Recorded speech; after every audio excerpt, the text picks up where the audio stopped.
Welcome to Vinu critic YouTube channel. Hi friends, எல்லாரும் எப்படி இருக்கிறீங்க?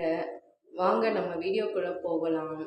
This video sponsored by mod mobile app. இந்த ஆப்பில் நமக்கு வீட்டுக்கு தேவையான மளிகை பொருட்கள் எல்லாமே இருக்கும். இந்த ஆப்போட லிங்க்கை நான் டிஸ்கிரிப்ஷனில் கொடுத்துருங்க. நீங்கள் இந்த லிங்க்கை டவுன்லோட் பண்ணி உங்கள் வீட்டுக்கு தேவையான மளிகை பொருட்கள் எல்லாமே பர்ச்சேஸ் பண்ணிக்கலாம். இந்த ஆப்பில் என்ன சொல்கிறது, கஸ்டமர் சர்வீஸ் கூட இருக்குது. நீங்கள் கால் பண்ணி கூட உங்கள் பொருள் லேட் ஆச்சுன்னா நீங்கள் கால் பண்ணி கூட கேட்டுக்கலாம்.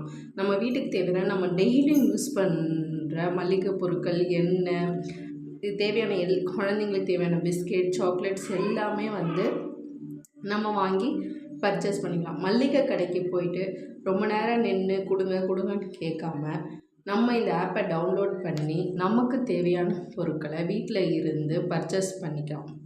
அவங்க நம்ம வீடு தேடி எடுத்துகிட்டு 2 or 3 டேஸில் நமக்கு கொடுத்துருவாங்க. அது கூட அதிகம்தான்.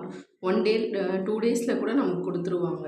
எல்லா பொருட்களும், பாத்ரூம் க்ளீனிங், வீடு க்ளீன் பண்ணுறது, பிஸ்கெட்டு, சாக்லேட்ஸு எல்லாமே இருக்குது. நீங்கள் இந்த ஆப்பை டிஸ்கிரிப்ஷனில் போய் இந்த லிங்க்கை டவுன்லோட் பண்ணி நீங்கள் போய் உங்கள் வீட்டுக்கு தேவையான எல்லாமே நீங்கள் பர்ச்சேஸ் பண்ணிக்கோங்க.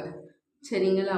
உங்களுக்கு இதில் டிஸ்கவுண்ட்டும் இருக்கும். நம்ம வெளியில் வாங்குகிற எம்ஆர்பியை விட இதில் நமக்கு எம்ஆர்பி கம்மியாகவும் கிடைக்கும். நீங்கள் போயிட்டு அந்த ஆப்புக்குள்ளே போய் பார்த்தாலே உங்களுக்கு தெரியும்.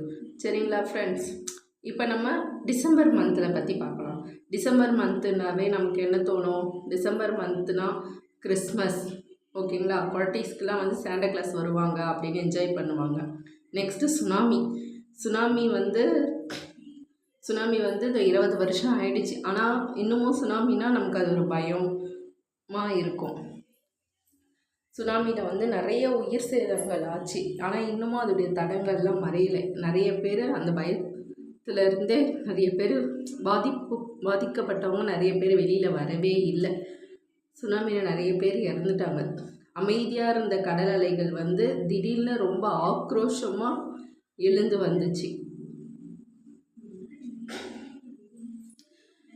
இந்த மாதிரி நிறைய விஷயங்கள், நிறைய இழப்புகள், தூங்கிட்டு இருந்த குழந்தைங்க, விளையாடிட்டு இருந்த குழந்தைங்க எல்லாமே இந்த அலைக்கு இதுவானாங்க. ஒரு இயற்கை சீற்றம், திடீர்னு ஏற்பட்ட ஒரு இயற்கை சீற்றம்னே சொல்லலாம்.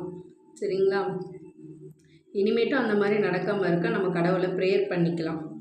நேற்றைய தினம் முன்னாள் பிரதமர் மன்மோகன் சிங் ஐயா இறைவனடி சேர்ந்தாங்க. அவங்க ஆத்மா இறைவனை சேர நம்ம பிரார்த்திக்கலாம். Thank you friends.